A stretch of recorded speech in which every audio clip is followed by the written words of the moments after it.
Cigarette या tobacco business करते हो, गलत वैल्यू डाली और जीएसटी नोटिस पक्का। 23 जनवरी को जीएसटी डिपार्टमेंट ने टोबैको प्रोडक्ट्स की वैल्यूएशन पर एक इंपॉर्टेंट एडवाइजरी इशू करी है। अगर आप सिगरेट, च्यूइंग टोबैको या नोटिफाइड टोबैको प्रोडक्ट्स डील करते हो, ये वीडियो मिस मत करना। नॉर्मल प्रोडक्ट्स में जीएसटी ट्रांजैक्शन वैल्यू पर लगता है, लेकिन नोटिफाइड टोबैको प्रोडक्ट्स के केस में रूल थोड़ा अलग है। जीएसटी वैल्यू सिर्फ इनवॉइस प्राइस पर नहीं होगी, बल्कि रिटेल सेल प्राइस एमआरपी के बेसिस पर होगी। मतलब जो एमआरपी पैकेट पर प्रिंट है, उसमें ऑलरेडी सब कुछ इंक्लूड होता है। उस एमआरपी के हिसाब से एसेसिबल वैल्यू फिक्स होती है, चाहे आप डिस्काउंट पर दो या कम प्राइस पर बेचो। चलो एक एग्जांपल लेते हैं। अगर सिगरेट का एमआरपी 200 है और आप डिस्ट्रीब्यूटर को 150 में बेच रहे हो, तो जीएसटी 150 पर नहीं, 200 के बेसिस पर कैलकुलेट होगा। यही क्लैरिफिकेशन 23 जनवरी की एडवाइजरी में दिया गया है। चलिए अब देख लेते हैं कि वैल्यूएशन हम जीएसटी का कैसे करेंगे टोबैको प्रोडक्ट्स के केस में। इसमें हम सीखेंगे कि ई इनवॉइस कैसे जनरेट करेंगे, उसमें कैसे वैल्यू डालेंगे, ई वे बिल कैसे जनरेट करेंगे, और हम GSTR1 में वैल्यूज को कैसे रिपोर्ट करेंगे। अब जैसे आपको पता है, टोबैको केस में हम जो वैल्यूएशन करते हैं वो आरएसपी के बेस पे करते हैं, रिटेल सेल प्राइस।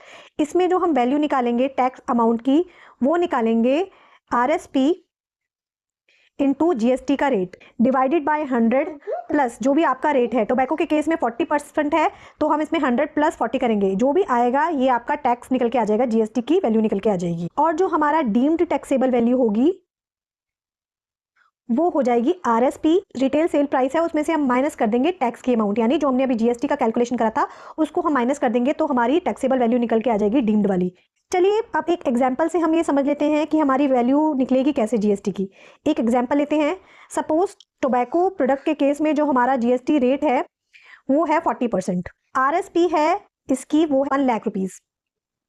इसका मैंने अभी फॉर्मूला ऊपर बताया था। हम वैल्यू लिख लेंगे RSP value 1 lakh rupees into GST rate, हमारा रेट है 40%, और हम उसको डिवाइड कर देंगे 100 प्लस 40 जो भी हमारा रेट है वो। इसकी अगर हम कैलकुलेशन करेंगे तो हमारी जो वैल्यू निकल के आएगी 28571। ये हमारी जीएसटी का अमाउंट हो गया, ये फिक्स हो गया, इसको हम चेंज नहीं करेंगे। हमारा जीएसटी का अमाउंट हर केस में यही रहेगा, क्योंकि हमारी जो वैल्यूएशन है आरएसपी के बेसिस पे है। तो जो हमारी जीएसटी की अमाउंट निकल के आई है वो आई है 28571। डीम्ड टैक्सेबल वैल्यू निकालने के लिए हम क्या करेंगे, आपकी जो आरएसपी वैल्यू है 1 लाख रुपीज, उसमें से मैं माइनस 28571, जो आपका इसे नेट करके अमाउंट आएगा वो आएगा 71426। ये आपकी आ जाएगी डीम्ड टैक्सेबल वैल्यू। अब सपोज आपकी इस प्रोडक्ट की जो ग्रॉस सेल वैल्यू है, सेल वैल्यू है 60,000 है सपोज, तो 60,000 आपकी सेल वैल्यू आ गई। आपका जो जीएसटी अमाउंट है वो फिक्स रहेगा 28571। तो जो आपकी इनवॉइस वैल्यू निकलेगी वो इनको प्लस करके निकलेगी 88571। ये आपकी वैल्यू आ जाएगी इनवॉइस वैल्यू। एक इंपॉर्टेंट बात और, अभी जो हमारा एग्जिस्टिंग सिस्टम है उसमें एक वैलिडेशन लगी हुई है। जो आपकी टैक्सेबल वैल्यू है प्लस आपकी जो टैक्स अमाउंट है वो लेस देन और equal to total invoice value नहीं होनी चाहिए। मतलब आपकी जो टैक्सेबल वैल्यू है, अगर उसमें हम टैक्स अमाउंट को प्लस करते हैं तो वो आपके टोटल इनवॉइस वैल्यू से ज्यादा नहीं होनी चाहिए। तो इस केस में अगर आप देख सकते हैं, जो मैंने एग्जांपल लिया था, डीम टैक्सेबल वैल्यू निकली थी, उसमें अगर हम प्लस करते हैं टैक्स की अमाउंट 28571, तो वो जो टोटल आएगा वो आएगा 1 लाख रुपीज का, और हमारी जो इनवॉइस वैल्यू निकली थी वो निकली थी 88571, तो उससे ज्यादा एक्सीड कर रहा है। तो अब इस केस में हम रिपोर्टिंग कैसे करेंगे GSTR1 में, ई वे बिल में और ई इनवॉइस में। चलिए देखते हैं। तो अगर हम ई वे बिल और ई इनवॉइस की बात करते हैं,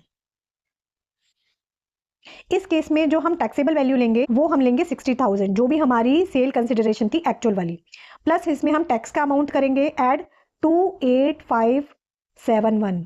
ये हमारी कांस्टेंट रहेगी, क्योंकि ये हमने जो कैलकुलेट करी है वो आरएसपी के बेसिस पे करी है, ये हमारी चेंज नहीं होगी। तो जो हमारी टोटल इनवॉइस वैल्यू आ जाएगी वो आएगी 88571।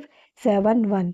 तो हम जो टैक्सेबल वैल्यू रिपोर्ट करेंगे ई वे बिल में और ई इनवॉइस में वो करेंगे 60,000, टैक्स में हम डालेंगे 28571 और जो हमारी इनवॉइस वैल्यू हो जाएगी वो हो जाएगी 88571 की। हम अगर GSTR 1 की बात करें, GSTR 1 में भी हम सेम ही पैटर्न लेके चलेंगे। जो हम टैक्सेबल वैल्यू डालेंगे वो 60,000 डालेंगे, टैक्स अमाउंट होगी हमारी 28571 और जो इनवॉइस वैल्यू बन जाएगी वो होगी 88571। तो अगर आप GST की एडवाइजरी देखेंगे जो RSP बेस्ड वैल्यूएशन पे निकली थी, उसमें भी सेम यही चीजें मेंशन करी गई हैं जो भी मैंने अभी आपको क्लियर करी हैं। इसमें कंप्यूटेशन RSP बेसिस पे कैसे करेंगे, टैक्स अमाउंट कैसे निकालेंगे RSP के बेसिस पे, ये मैंने अभी आपको बताया। टैक्सेबल वैल्यू कैसे निकालेंगे RSP माइनस टैक्स अमाउंट, ये मैंने आपको भी बता दिया, ये क्लियर हो गया। इसकी जो हम वैल्यूएशन करेंगे, अगर हमारा रेट 40% है टोबैको के केस में, तो हम कैसे करें।